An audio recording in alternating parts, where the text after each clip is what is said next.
this is controversial. I love it. Let's hear it. And you're going to get me in trouble. But I'm going to be honest with you.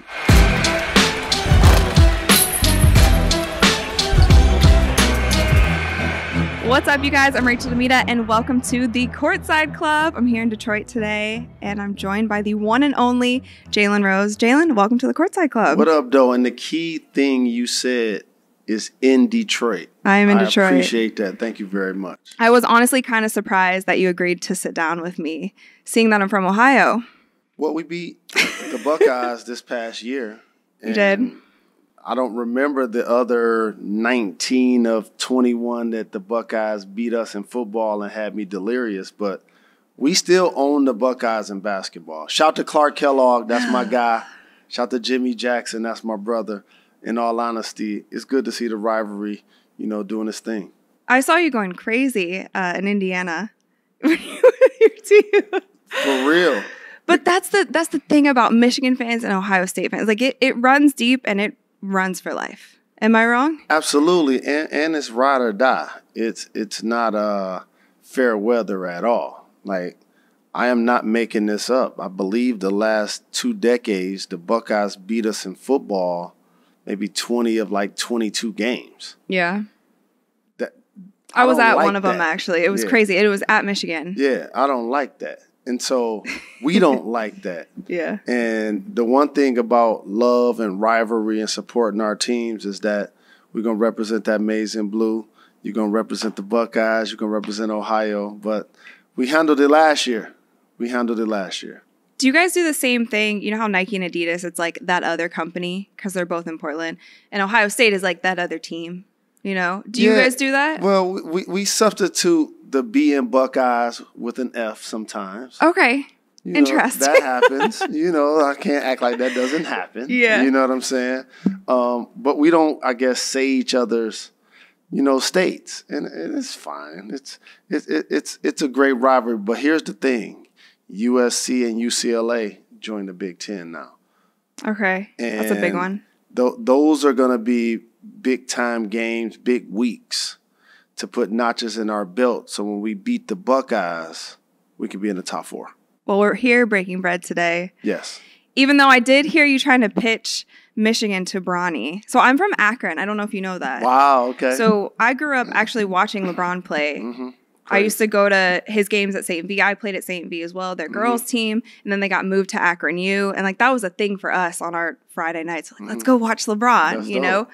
So to hear you say Bronny should come to Michigan, I said, hold on a second. I know to you that sounds sacrilegious, It right? sounds crazy. Yeah. I know that he didn't grow up there necessarily, but do you think that's plausible that he would pick Michigan? I think it's plausible. But let's talk about the Ohio end of this for a second. If you Bronny, mom and dad, little bro, rest of the fam in Cali, dad just re-signed. You got to go to Ohio and live in that house. True. But then why wouldn't you go? Why wouldn't you go to Ohio State? I mean, to be honest with you, if I'm him, I'm going to live in that house, and I'm going to go to any school in Ohio. If he ain't going to do that, he got to go to Michigan. You just want him to have that house so he can turn up. No doubt. He deserves it. Right. That'll be a beautiful thing. He deserves it. He putting in his work. A Project X party in LeBron's house when LeBron's at work in LA. I would be all for that. Correct. You're literally watching him play. Right. We're going to watch the Laker game. In other words, we know parents ain't on their way here. Right. There he is playing right there. Speaking of his basketball skills, is there anything that surprised you with him so far or that you're looking forward to as his, basketball journey keeps going? Well, the thing that surprises me is his maturity. As somebody that was fortunate enough to, play big-time high school basketball at Detroit Southwestern and win a couple of city and state championships, national championships, be a McDonald's All-American. I understand the magnitude. I understand the pressure that he can be under. And he's LeBron James Jr. Right. As the son of a former player, for me it was different because I never met my father. So my case was vastly different. He wore 24. I wore 42 out of spite. He wasn't in my life. Part of it was he's going to know my name one day. For Bronny, it's a beautiful thing that he gets a chance to celebrate this with his father, celebrate this with his family. And so I appreciate his maturity, because I'll tell you what, if I was in high school and I had a black card and my father was LeBron James. Right.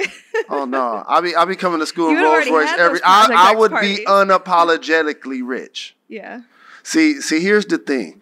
What ends up happening is when you grow up in the city of Detroit, Northwest Side, as a poor kid, and I tell stories about not having heat in the house and eating syrup sandwiches or mayonnaise sandwiches or sugar water or having kerosene heaters, like people hear that side of the story. Right. But what they don't recognize is the dream side of the story. And the dream side of the story is, I wish I was Bronny. I would be Fresh Prince of Bel-Air. The Rolls Royce sitting right outside while I'm at school. But in all honesty, I appreciate his maturity and how he's handling things. And if he doesn't go to a school in Ohio, come on now, you got to go to Michigan, play for Juwan Howard. He won a championship with LeBron. True. In the league with the Miami Heat. Like, it just makes sense. I'm going to be heartbroken if that happens, but I guess we'll have to wait and see. It's his decision at the end of the day. Yeah, no doubt. Going back to Detroit, I know a lot about your story. I've watched a lot of interviews that you've done, and you always go back to Detroit and how it made you the person that you are today. Was there ever a turning point for you that you were like, this is the moment, this is what got me to be that college basketball star, to go to the NBA? Right. Was there anything that happened? I believe there are a lot of them, but I'll give you two. So one of them from a basketball sports sense, the legendary Sam Washington at St. Cecilia Gym. I used to go to school there. And as a 6th and 7th grader, I had some behavioral issues, got into a lot of altercations, and I eventually got kicked out of school after 7th grade. But for 6th and 7th, I was there. And I was one of the young kids that used to come in elementary school and rebound for the OG great players like George Gervin. I remember watching George Gervin make 25 finger rolls in a row, and we sitting on the baseline like 1, 2, 3. So wait, where are you rebounding for him at? At St. Cecilia Gym. Okay. The historic St. Cecilia Gym. It's the equivalent of what you're now seeing with the Drew League or what you see with the Rucker in New York City, or like that's Detroit's version. And so I was a camper there, a kid there that always went there and got a chance to be around the older players and Isaiah Thomas and whatnot. So Sam Washington, he saw me kind of, goofing off or whatever in the gym.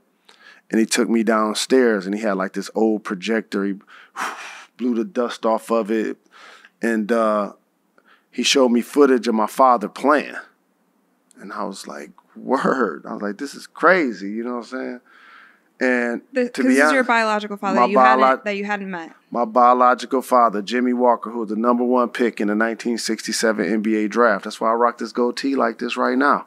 For him and for Walt Clyde Frazier, for Magic Johnson. I remember being a shorty. I'm going to have a goatee one day.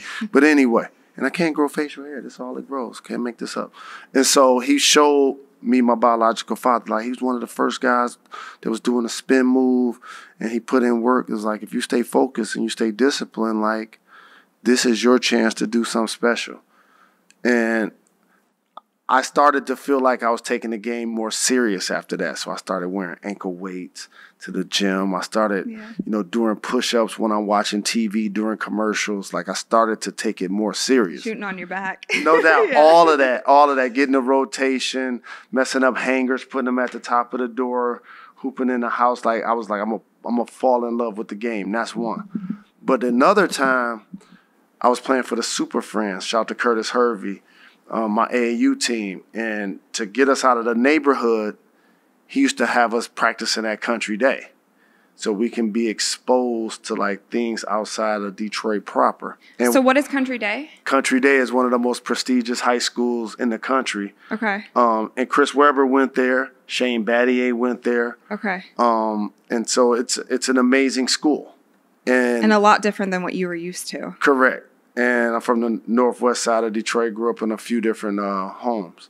And we were driving, and the team used to let me sit in the front and kind of DJ and play the songs or whatever. So I remember looking, and I was like, wait a minute. We were passing by, if you're from Michigan, we were riding past Cass Lake. So it's like a 2-lane street. And on the right side is mansions.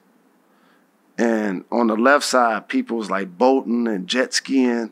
And I was like, hold on. I was like, that's happening here? I was like, I need that. I need that. And so that was another time I told myself, like, the game is got to be something that I fall in love with and I take it serious. So those 2 moments, I think, were big for me. So you knew basketball was going to take you there? I hope so. I mean, I was 4th, 5th grade signing my autographs I'm signing my papers as Dr. J in school. Teachers looking at me like I was crazy. That's kind of crazy that you found the motivation within yourself, though. I mean, you got inspiration from others, but to be that young and you didn't have somebody in your ear saying that you have to do it or you have to do this and that. It came intrinsically from you, which is really cool. And for me, like, it's a unique dynamic when I see sons of former players in the league. So when I watch the Splash Brothers or any other players, because I get a chance to watch them interact with their father. Yeah. And for me, I didn't have that. My mother gave me that. So she was the person that introduced me to the game. She was the person that was at all of my games, that took me to every practice, that made sure that I was in environments where I can play the game I love and people were going to protect me. So she took me to St. Cecilia Gym to introduce me to Sam Washington. She took me to Southwestern and introduced me to Perry Watson before I played for him. And so she was the person that allowed me to feel like my goal in being a great basketball player can happen. And to be honest with you, there was some spite there and there was some pride there because I always felt like my father not being in my life, I wanted to give my mother that lifestyle. I wanted to give my mother that opportunity to kind of, get out of the hood. And so I took on that burden as a youngster. And you did all that and beyond. Yes, indeed. It's interesting that you talk about that. And one quick story on my end. I used to actually volunteer at LeBron James basketball tournament that he would hold in Akron. So it was a lot of different high schools. And some of the games were at my high school. And Michael Jordan's sons would come through there. And I just remember it would be, there was all good players, teams across the country.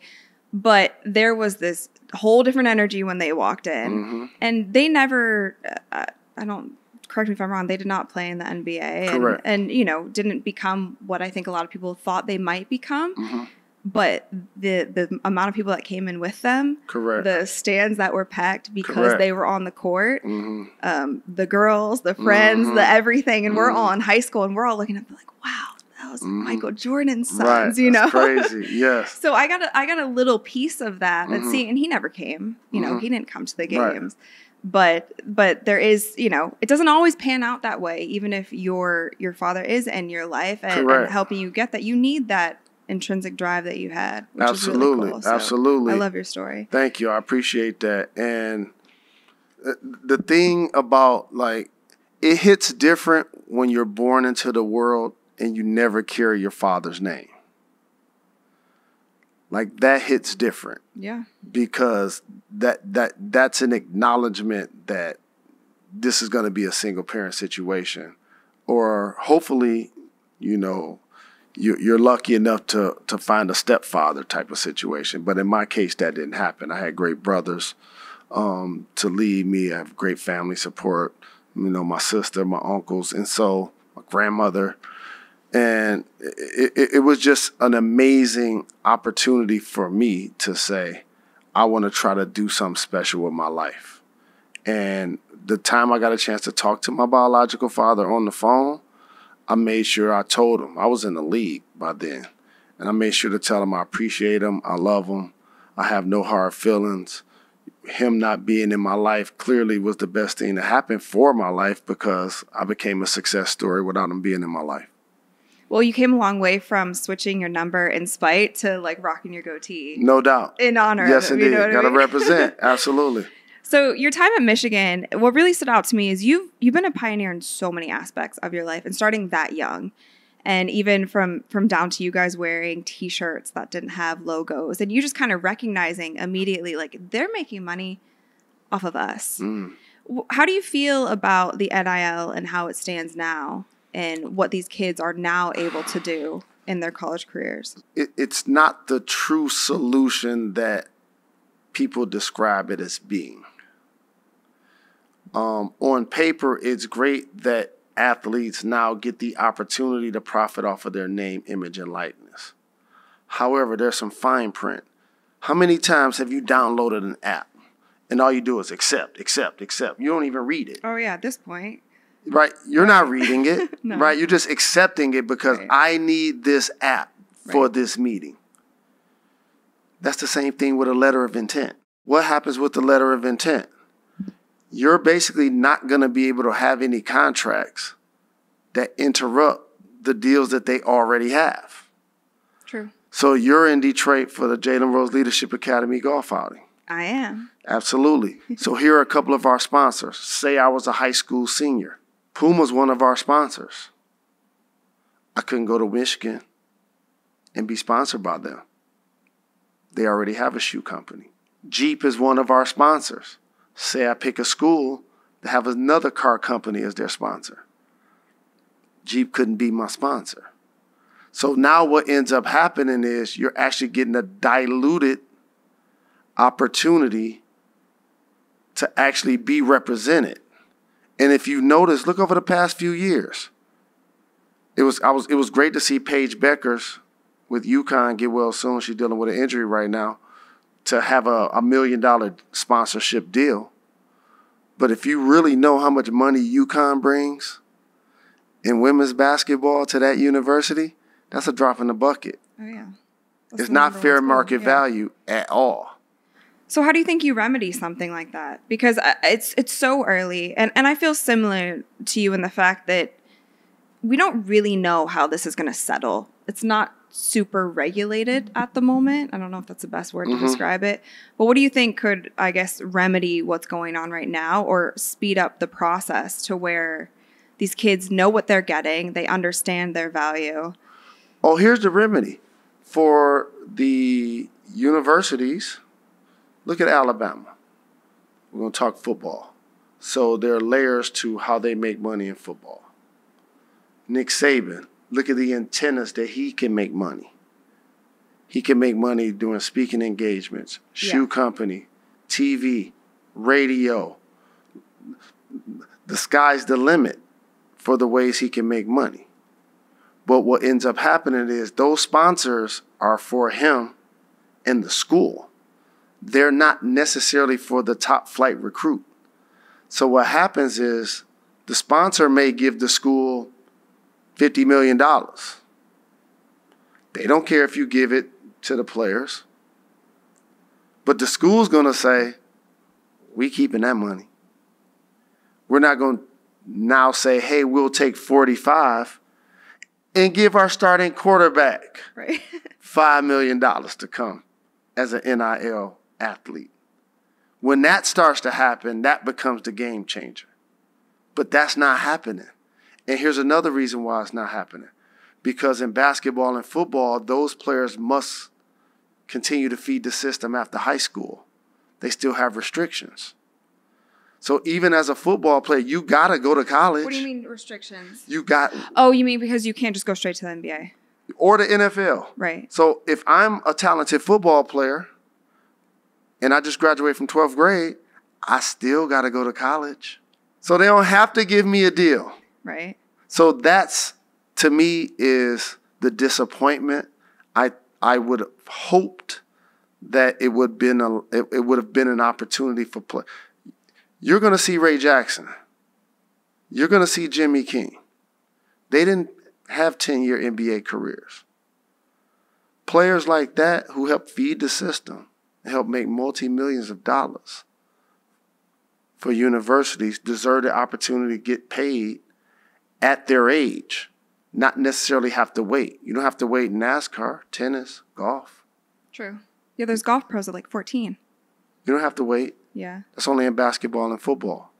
So how do you see then college basketball panning out if it does go to this completely different wave to where it's back like LeBron can go straight to the NBA? You might not like this answer. Somebody that loves college basketball. I played 3 years of college basketball, and I'm a member of the Fab Five. Like, I love college basketball. One of the most iconic teams ever. Exactly. So this is going to be a trip for me to say, Okay. but it's going to become a diluted product. Because in a couple of years, what's going to happen is the top players are going to go straight to the pros. Why wouldn't they? That's one. And then two, the other players, you've seen this with Lonzo Ball, Jalen Green, may decide to go overseas, may decide to play in the G League. After those options get exhausted, then that player goes to college. But then it's not that top tier that we're used to seeing, I guess, now. Correct. And so now you'll see a list of the top 10 players in high school, but 9 of them won't end up in college. Yeah. So that becomes a diluted product. Maybe it becomes diluted, but maybe we just think of it differently. And maybe it goes back to like these hometowns like us, like Michigan and Ohio State. We just ride for our team no matter who's on it. Yep. And it's, maybe not guys who will go to the NBA, but maybe it gets back to being kind of this homegrown pride thing with these college teams. They're able to make some money. They don't go to the NBA. They pick a different career after. But, hey, they spent their college making money. But that's the second thing that happens. I didn't play pro. Right. But the second thing that happens, to your point, is now that athlete that couldn't go overseas, that didn't go to the G League, that didn't go straight to the NBA, goes to Michigan, goes to Ohio State, goes to Gonzaga, and becomes a sophomore, a junior, a senior. Right.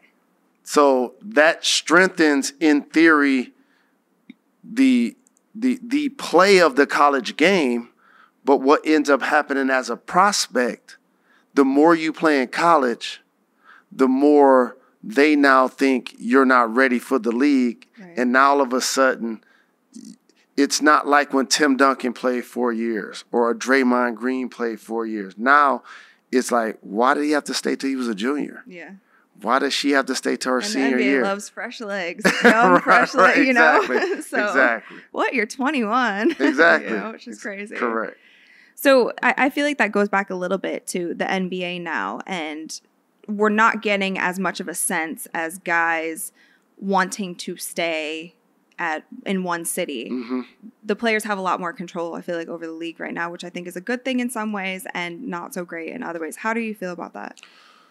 So this is controversial. I love it. Let's hear it. And you're going to get me in trouble. That's why you asked me this question. I'm not trying to get you in trouble You're on really the good at your courtside. job. I follow your movement. You're doing a great job. You're killing the game. Appreciate Congratulations. it. Thank you. So you're going to get me in trouble here, but I'm going to be honest with you. You play ball on every level that you played. When you went to do a pickup run, who picked the teams?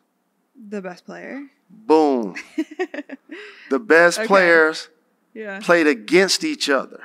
The origin of the game, when we show up at the park, everybody know who been running here every Saturday. Yeah, you're picking a team, I'm picking a team. Yeah. Boom, right? This is what we're not running together. No. Even if we're not guarding each other, we ain't playing on the same team. It changes when an MVP player like LeBron leaves Cleveland. That changes the game. Yes. That changes the game. Yeah. And the one thing that he did that's so legendary is went back to Cleveland and won a championship. Because had he not done that, he'd be still searching like KD right now. Oh, you think? Because let me give you some game. Let me give you some game. I told you this is controversial now. Let me clear my throat. I'm getting it so far, though. Yes, it makes sense right? so far. Okay, yeah. So when he went to Miami, the great LeBron James, the billionaire Bron, I love him very much. When they did their press conference, how many championships did they say they were going to win? Not 1, not 2, not 3. Keep going. Exactly. Not 5. Keep going. Not 6. Not 7. Yeah. They ain't win 5. This is true. D Wade, that's my brother. I love him. He inspired me showing my ankles today. Shout out to D Wade. Shout out to Chris Bosh. Played with him in Toronto. My guys. But when they hooked up and they joined that big three, they formed that super team. What ended up happening is LeBron was like, Cleveland's not going to give me the resources to get this done. And my time here is expired. So I need to go somewhere where a championship pedigree exists with Pat Riley, with the Miami Heat, who had just won a championship. I covered it. When they won it, I was there with my all-white everything. I saw them win it. And so that was a great player for the first time, an all-time great player conceding. We can't just win because we got me. See, I grew up watching an era where Magic, Bird, when they went to bed at night, we gonna win because we got me. Jordan, Isaiah, Hakeem, Kareem, Shaq, Kobe, we gonna win because we got me. And so that changes when he leaves. But he rectified it when he went back to win in Cleveland. I will say, being from Ohio, I wasn't somebody who burned the jerseys. But I was sad when he won in Miami first. Yeah, you because were. it felt like, and I get it from a business side, but you know what I mean? I'm like, wow, like that could have been ours first. And for Ohio sports, even in general, we don't have much. And then being from, from that hometown. So for him to come back, that was also, I remember watching from an airport, the finals, and I was like about to tear up. I was like, this is the one. But it hurt. It stung. As a fan. You can't tell me. You cannot tell me when he left Ohio that wasn't one of the most painful things in the history of sports in that time. Yeah, it was pain, for sure. And then he go join the big three and win a championship. Right. 2 of them. Yeah.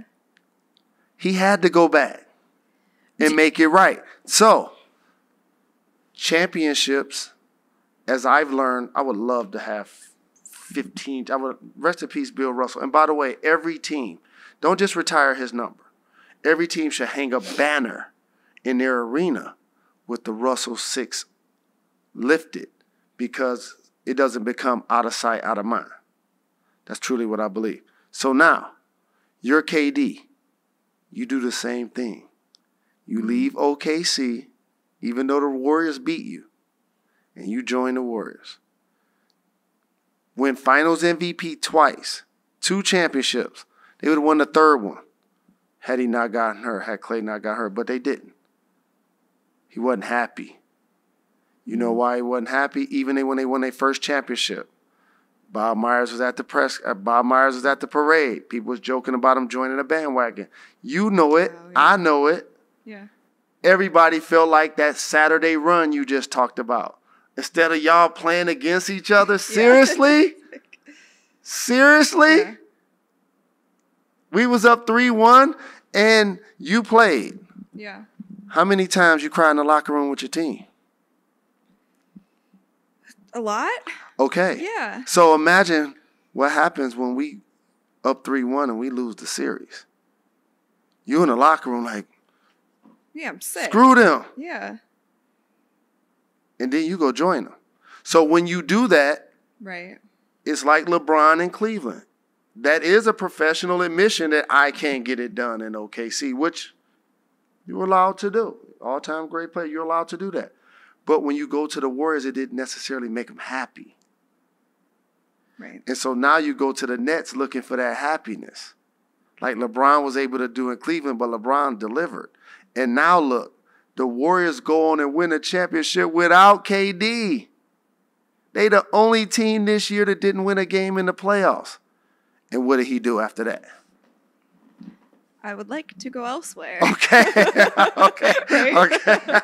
Okay. Most right? politically correct way to say it. Yeah. Okay. Like I love Scottie Pippen, the OG, and one of the greatest disrespects to his career is people called him Robin. 6-time champion. And it's sad when the last dance is being played that he can't even sit back and enjoy it. Yeah. He can't even enjoy it. 6 championships. Can't even enjoy it. Right? KD, 2 championships in the Warriors. Left to go do his own thing with Kyrie, and it ain't happened yet. Do you think Steph has that mentality that you talked about with Magic Kobe, where he goes to bed at night and he's like, I can win because of me? Absolutely. No doubt about it. And that's why he's the babyface assassin. See, here's the thing about Steph that people underestimate. He going for the kill. There's signature shots in the history of the league. There's Kareem's sky hook. There's George Gervin's finger roll. There's other signature things like Michael Jordan. A man played basketball wagging his tongue. That's incredible, right? And so, who's we talking about? Steph Curry. Steph Curry. So here's a signature thing for Steph Curry: the pop-up shot 3. That used to be a bad shot. Right. Dribbling across half court, pulling up from the hash mark. You know this. I used to do it. Okay. What did your coaches say? Well, yeah. Actually, I was like the only one who had the green light for that. But otherwise, yes. I know in some situations, yeah, they were like, Rachel, we don't need it right now. Okay. But yeah. Especially early in the clock. Right. See, this all look different. Let me tell y'all what makes Steph Curry different. I would not want to coach youth basketball right now, Correct. honestly. Let me tell y'all why Steph Curry shattered the mold. Because like Wilt Chamberlain's dunk, like those signature shots that I just talked about, volume, shooting 10 threes in a game. Like I played with Reggie Miller. I believe he shot 16 threes maybe once in his entire career.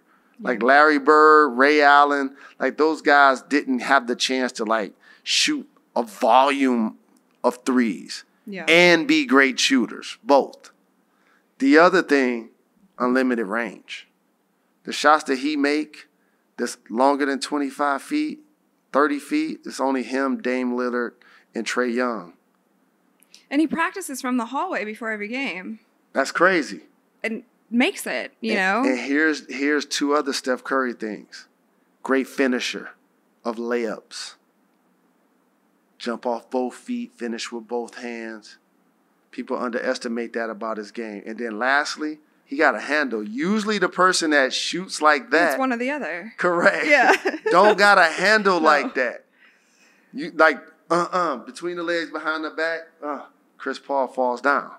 Like he got a handle, splitting screens, doing all that. So those 4 things is what makes Steph Curry the greatest shooter of all time. Do you think he is the most influential NBA player in the game right now? Right now, yes. Yes, right now. Because LeBron James is a 20-plus year veteran. And when you see LeBron James, you can't ignore the fact that he's a physical specimen. But when you see Steph Curry, you're like, him? Yeah. You're like, Ma, I could do him? Like, I could do that. Like, I'm taller than him. We're the same height. We are the same build. I can be him.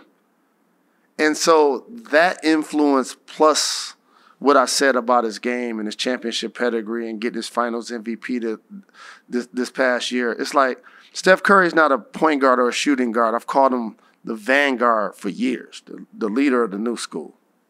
And that's what you said you think the league is going, right? Where it's people not fitting into these cookie cutter molds of like, here's your point guard, here's your shooting guard, here's your small forward, you know? You said everybody's going to have to do everything. Correct. And, well, you're getting me in trouble again. So this actually happened in a debate that I had 10 years ago. And this same debate, I was talking about, the debate ended up being about Russell Westbrook. I think I know what you're talking about. Correct. And the debate was, I was trying to explain that positions were only created so a novice can follow the game. Like just because you're a power forward, that don't mean you're built like Karl Malone.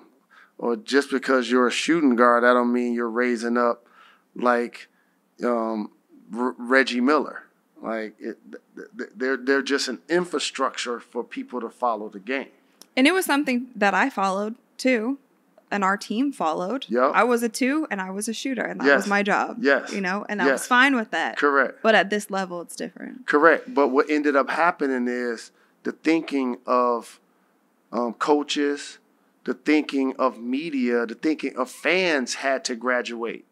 So many times it was like, what position does he play? What position does she play? Oh, my God. She's not tall enough to do this. She's not big enough to do that. Right. But now it's you're a basketball player. And the beauty of that is you see a guy like Jokic who can be among the lead leaders in points and assists. A guy like Embiid playing center led the league in scoring, but still giving me 10-plus boards. And then the backcourt guys have changed also. It used to be when it was positions, the lead guard was responsible for making the other 14 guys happy. Well, because that was something with Westbrook, right? Because everybody's like, he's not the greatest point guard. And you're like, he's more than that, is basically what you were saying. He broke the Big O's triple-double record. Let me tell y'all something. Anybody that's ever played basketball, you know how much you got to hustle to get a triple-double? You know how much energy you got to spend to get a triple-double? There's a reason that nobody averaged a triple-double except 2 human beings in the history of basketball. Well, it's not as easy as everybody said. Oh, he's just stat padding. Well, like, you try to do it. Correct. You know? I promise you. I would love to get a triple-double. I promise you. If it was that easy, everybody would be doing it. Yeah. I remember, like, believing if Magic didn't break it, if Jason Kidd didn't break it, it's never going to get broken. So for him to have the Hall of Fame career that he's had and have that be a part of his resume is incredible. So who are your starting 5 NBA players of all time? So positionless. Positionless, yeah. No doubt. So Magic and Isaiah. This is your Fab 5. Yes, exactly. NBA. So it's got to be, here's the team. Are we getting him in trouble for a third time? So Magic, Okay. Isaiah, Jordan, Bird. Okay. 5th, El Capitan, Kareem. Okay. That's my all-time 5. It's a unique list, I have to say. And by the way, like, you can hate me and or hate my list, but when you really break down the history of the game, like, all of them is top 12 of all time. Do you think it makes a difference when you pick your top 5 on what era you kind of watch? Because it's hard for me to I know Kareem is the greatest, but I haven't studied basketball back in that day. So I know for me, it's like I saw a little bit of Michael. I saw a lot of LeBron from 14 and up. Yep. You know, Iverson was my favorite player growing up. No doubt. Also. Bubba Chuck. So that was kind of the era. And then, but you hear some people, ride or die, Jordan's greatest of all time. There's no discussion, this and that. But then there are people younger than me. It's hard to even imagine that. And you can watch tape, but if you didn't live through, am I wrong? If you didn't live through that era, it's hard. Well, it's hard to compare eras, but there are a few things that allow you to do so. And when you talk about the best players of all time, you ultimately start talking about who's the GOAT. And when you talk about GOAT, the first word is greatest. That means achieved more than somebody else. And if we're comparing Michael Jordan and LeBron, for example, Michael Jordan got 10 scoring titles. LeBron has 1. Michael Jordan has been all NBA. Michael Jordan has been Defensive Player of the Year in the NBA. LeBron hasn't. Michael Jordan has 2 separate three-peats. LeBron doesn't have a three-peat. Insane. LeBron doesn't have 1 three-peat. Yeah.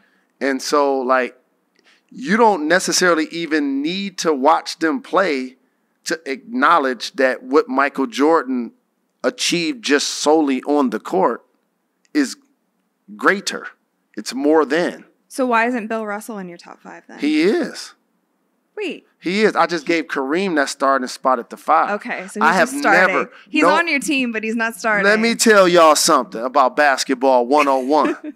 If y'all ever do a list and y'all get past 3 and I don't hear Bill Russell's name, delete. Block. You know what? I'm going to just block you. That's what I'm going to do. If I see any social post, I'm going to block you because 11 championships in 13 years is greater than me trying to act like LeBron is ahead of him. Yeah. And what ends up happening is, and by y'all, just so y'all know, I love LeBron James. That's my guy. Maverick Carter's my brother. We played fantasy together for years. Rich Paul, that's my guy. I loved him. Randy, I loved him. So what ends up happening is people think if I don't say he's the greatest, that I don't like him or I'm hating. You haven't hated on him once here. Correct. No. But that's what allowed me to start kind of realizing I'm good at my job. Because that's my man. Yeah. But I can't act like what he's achieved so far is greater than Jordan, than Kareem, than Russell, for sure. Now, you can argue with me about Magic, but here's some Magic math. Magic played 13 years. He went to the finals 9 times. Yeah, and he won 5 championships, including as a rookie. Yeah. I played against LeBron when he was young in his career. As a matter of fact, he had his career high against us. 55. Killed us. We won. I had 30. It's not bad. Yeah. I'm just kidding. But he had 55. Yeah. So I've seen LeBron's greatness. And this is not to dismiss, but I can't act like what he's accomplished is quote-unquote greater than those 3 for sure. The finals MVP is named after who? Bill Russell. The award is named after Bill Russell. It's named after him. Right. Okay, so starting 5 in the NBA currently. Ooh, starting 5 right now in the NBA. I haven't done this. Yes. Steph Curry got to be in the backcourt. Okay. Geez. You had Luka as MVP, right? Recently you said that? Steph Curry and Luka are my backcourt. Okay. I love Luka. Luka gonna win MVP this year. When I always said this, when I saw Luka, just like when I saw Zion, when they look at themselves and be like, I'm gonna get in the best shape of my life, they're gonna flirt with MVP, and Luka gonna do that this year. So it's Steph Curry and Luka backcourt. Up front, the Kang, K-A-N-G, LeBron James. Okay. Easy money sniper, Kevin Durant. That's 4. Oh, and Giannis. That's a good 5. Yeah, and Giannis. That's a really good 5. Yeah, and Giannis. I wanted to take Embiid. I wanted to take the Joker, but I got to get an edge to Giannis. Okay, they're coming off the bench. Yeah. So you're familiar with Courtside Club. Mm-hmm. We like to end things with some buzzer beaters. Let's get it. What is the best game that you've ever sat courtside for? Not played. Sat courtside. Ooh! The best game I ever sat courtside for? That is a good one. That I physically was at the game, and I always sit courtside. So right now, I'm just going through a jukebox in my mind. Like this is okay. So let's hear it. I've been sitting courtside for 35 years. So what games are you thinking about? I'm giving y'all like this is going to be an archival answer. Yeah. You know what I'm saying? You got me on the basketball Barbara Walters type questions. You gonna make me cry? No, you know what's funny? It's you know what I'm saying? Buzzer beaters are supposed to be like fun, and I've had so many people get mad at me during buzzer beaters. Yeah. They're like, "This is hard." Yeah, this is hard. But I want to give a quality answer because this is a great question and a great topic. I would say Sitting courtside. Any finals? Any? It could be college games, honestly. You know what? This is sacrilegious because I sit courtside at Pistons games because that's my hometown team, which means I also get a chance to see the other team clearly perform and have historic nights. And I was at the game when LeBron scored 25 straight against us. And I was sitting courtside. What do you remember what year that was? That was I just see him do the crossover against Max Seal and do that dunk with his right hand. It was just crazy. I believe that was like 2005. It was like early on. Yeah. He scored 25 straight. It was, and I was rooting for the Pistons. Right. But in your mind, you're like, respect. I had to bow down. I was like, that man is special. So I would say that one. Okay, so who is one person, dead or alive, that you'd love to sit courtside with? Dead or alive that I would love to sit courtside with? My guy Kobe Bean Bryant. Yeah. You know what I mean? We got another 81 Olives commercial in us. You know what I mean? My guy's lost way too young. And it just, like, that whole memory hits different because he's not alive anymore. Like, he's my friend. Yeah. You know? And, like, just for him not to be here anymore and, you know, the way he, you know, perished and just, it's just tragic. So I would love to sit courtside with him. I remember being at the dunk contest in Cleveland. Like, I literally went so I could watch him dunk. Yeah. And I was like, I'm wearing my Coogee. You know, I'm wearing my Coogee. I'm going to watch Kobe do his thing. So that's my answer. He impacted so many people in so many different ways, whether you met him or you didn't. Everybody has a Kobe story. And so it is sometimes I like have to pinch myself because it still doesn't seem real. How long has it been? Like 2 years now? Yes. So, yes. But you're not the first person to say that they'd love to sit courtside with Kobe, because I think being able to process the game with him one more time, and he was always ahead of the curve like you are too. Mm-hmm. So yes, that was my answer for sure. All right. So what is one event in history that you would have loved to have been courtside for? It could be a sporting event or just any other event. I would have loved to have been courtside. So, as a Detroit kid, I love the Pistons. Father got drafted by the team. They're a terrific sponsor for the Jalen Rose Leadership Academy. Their owner right now, Tom Gores, is my good friend. But I would have loved to sat courtside when the Bad Boys was playing against Bird and the Big Three. Crazy. Of him, McHale, and Parrish, and DJ. You know, Bird steals the ball underneath the DJ. I remember, kick the TV. I got a whooping that day. Oh no! I got a whooping that day. Did it break? No, we had the big TV that didn't work.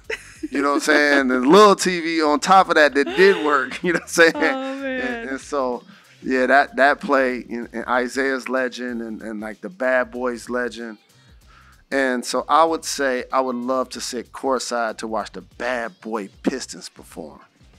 That'd be sick. The microwave Vinnie Johnson, Joe Dumars. I feel like you would fit right in. I would have loved You that. would be trash talking from the sidelines. You'd be ready to go. Are you ready for this? There's footage of the Pistons not shaking the Bulls' hand in the early 90s when they finally beat us. And we walked off because that was our rival. Yeah. And at the time, we weren't shaking their hands. And the key word I keep using is we. You cannot tell me I wasn't in that line. You cannot tell me I didn't walk off and didn't shake their hands either. Like in Detroit, we didn't rock Jordans like that. We didn't root for MJ. We rooted against MJ, and that just acknowledged his greatness. That's dope. Last thing on Detroit, we are here this weekend for the Jalen Rose Leadership Academy Celebrity Golf Tournament. Yes. I'm super excited for it. Yes. Golfing tomorrow. But how did the Jalen Rose Leadership Academy get started? And what have you been most proud of so far? So I appreciate you for covering this because respectfully, I'm a high-profile individual. I'm a former NBA player. I grew up in this town. I work for ESPN and ABC. I work for the New York Post. I work for Amazon. I DJ a show. I'm as high-profile as somebody can be. But the sad thing is, you ain't got to bust through other multimedia outlets to cover this. So I thank you for being here. It means a lot. And the reason why we're open enrollment, we're tuition free, we're public charter, and we're a 9 through 16 model. Those are the things that make me the most proud, is that we're not a part of a network. We didn't have a feeder school. It didn't get started because I had a blank check to kind of do whatever I needed to do to help change education in my community. And so the fact that we currently serve 400 plus scholars and another 600 alums, some of which are in their secondary education, which could be trade school, military, police force, college, university, community college. What did your high school do for you when you graduated? Nothing. Wrote an article that I was going to college to play basketball. Boom. Yeah. Correct. Nothing. Yeah. That's what makes JRLA different. See, when scholars graduate from JRLA, it's not throw your hat in the air and we're seeing you at the 10-year reunion. No, it's like, we'll see you later. We're going to help you get enrolled in school. We're going to help you get the support you need on campus, help you get you registered in class, try to help you meet your financial needs. Like, we're going to still support you. And those are the things that make me the most proud of what we've accomplished since 2011. And that the success rate, I think, it was like 100%. Yes. Graduated. Another 97% are on to that next level or in college. Matriculating, yes. Yeah. So that's incredible. I love what you're doing. And I love that we get to have fun with it too. Yes. Taking me out of my comfort zone. Let me play a little golf. Yes. Yes. And again, that's the beauty of this. Like, this is our 12th golf outing. We're starting our 12th school year. Like, this is extremely meaningful for what I call the charity that makes it to the hood. Like, everything that we do, we're already underfunded. So now when you talk about competitively paying your... By the way, teachers, let me just say this.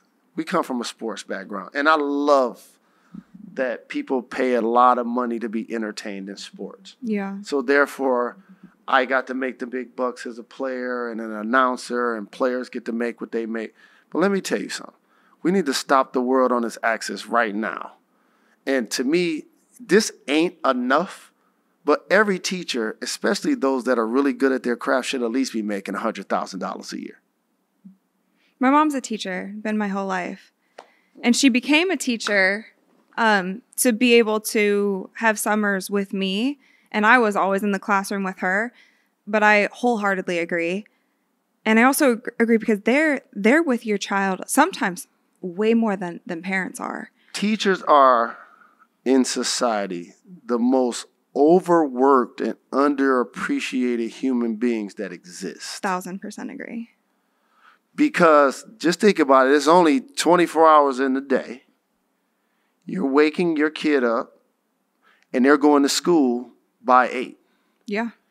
They're going to be there till 3 or 4.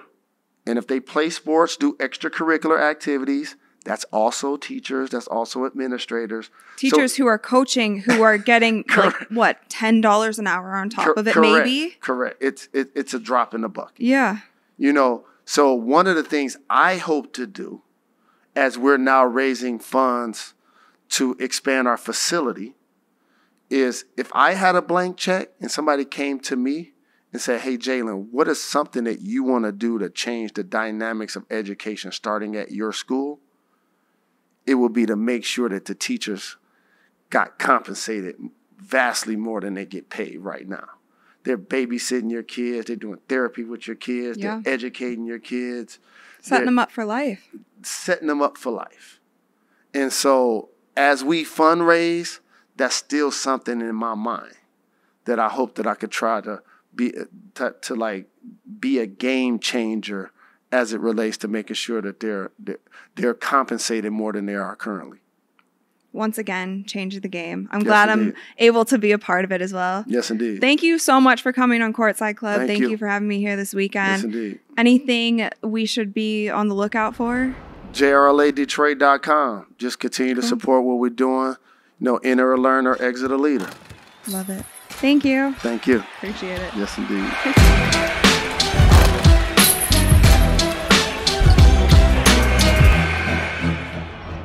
What's up, guys? It's Rachel DeMita. Thank you so much for watching this week's episode of Courtside Club. Make sure that you like, rate, and subscribe to ESPN's YouTube channel and wherever you listen to your podcast. We have new episodes coming to you guys every single week, so stay tuned for that, and I'll see you soon.